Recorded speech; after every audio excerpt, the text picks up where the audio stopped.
দেশের বিভিন্ন এলাকায় দিন ও রাতের তাপমাত্রা কিছুটা বেড়েছে। বঙ্গোপসাগরে সৃষ্টি হয়েছে লঘুচাপ। কাল থেকে ঢাকা, চট্টগ্রাম সহ 7 বিভাগে বৃষ্টি হতে পারে বলে জানিয়েছে আবহাওয়া অধিদপ্তর। আজ সর্বনিম্ন তাপমাত্রা রেকর্ড করা হয়েছে পঞ্চগড়ের তেঁতুলিয়ায় 10.2 ডিগ্রি সেলসিয়াস। আবহাওয়া অফিস জানিয়েছে আগামী 48 ঘন্টায় ঢাকা, খুলনা, বরিশাল ও চট্টগ্রাম বিভাগের তাপমাত্রা 1 থেকে 3 ডিগ্রি সেলসিয়াস কমতে পারে।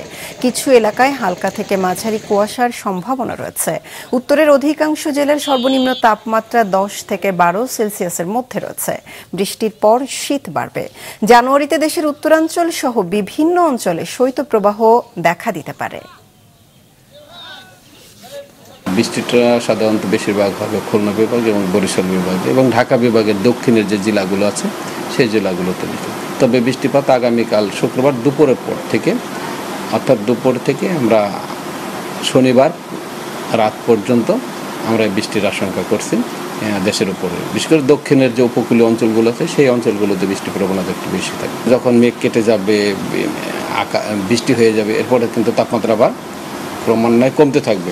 তখন এই মুহূর্তে কিন্তু ডিসেম্বর মাসের শেষের দিকে হয়তো উত্তরবঙ্গের 2-1 জায়গাতে মৃদু ধরনের শৈত্যপ্রবাহের মধ্যে চলে আসার সম্ভাবনা আছে।